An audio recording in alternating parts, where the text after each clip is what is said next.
ایک شیر روزانہ اپنے بچوں کو سمجھاتا تھا کہ آپ جنگل کے بادشاہ ہو، اس جنگل میں آپ سب سے طاقتور ہو، مگر انسان کے پاس مت جانا، وہ آپ سے طاقتور ہے۔ اس کے علاوہ دوسرے جو بھی جانور ہوں آپ ان کا شکار کر سکتے، ان سے لڑ سکتے، ان سے ہارتے نہیں ہیں آپ۔ یہی باتیں سنتے سنتے شیر کا بچہ بڑا ہو گیا اور اس کی حسرت تھی کہ میں انسان کو دیکھوں یہ کیسی بلا ہے۔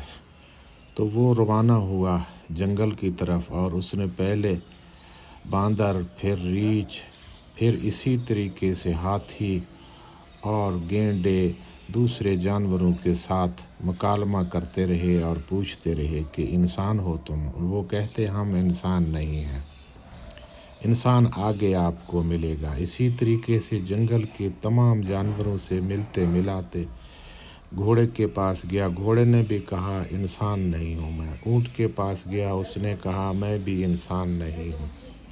بھینسے کے پاس گیا، بھینسے نے کہا انسان نہیں ہوں میں۔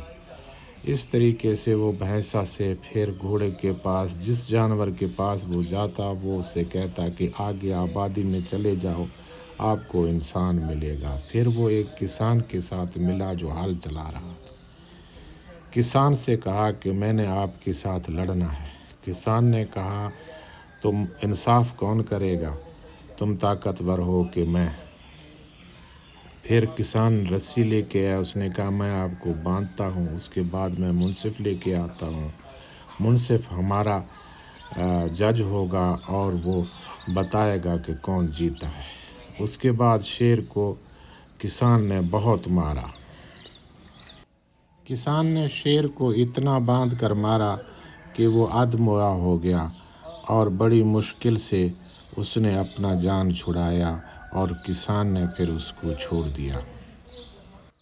بڑی مشکل ساتھ وہ گھر کی طرف لوٹا اور اپنے شیروں کی طرف واپس چلا گیا، اور اپنے جھنڈ میں جانے کے بعد اس نے ساری کہانی سنا دی اور اپنے بڑوں کو سنایا کہ میرے ساتھ آدمی نے کیا کیا، مجھے کیسے باندھا، مجھے کس طرح سے مارا، وہ ساری باتیں اس کو سنا دی۔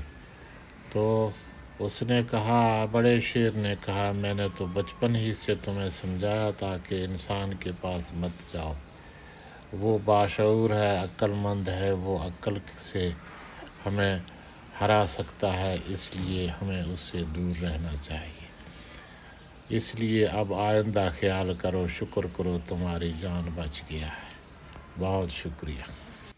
اس سے ہمیں سبق ملتا ہے کہ ماں باپ کے تجربات سے فائدہ اٹھانا چاہیے، ان کی باتوں کو سمجھنا چاہیے تاکہ ہمیں آنے والے وقت میں مشکلات کا سامنا نہ ہو۔ ہمارے چینل کو سبسکرائب کرنا نہ بھولیں۔ شکریہ۔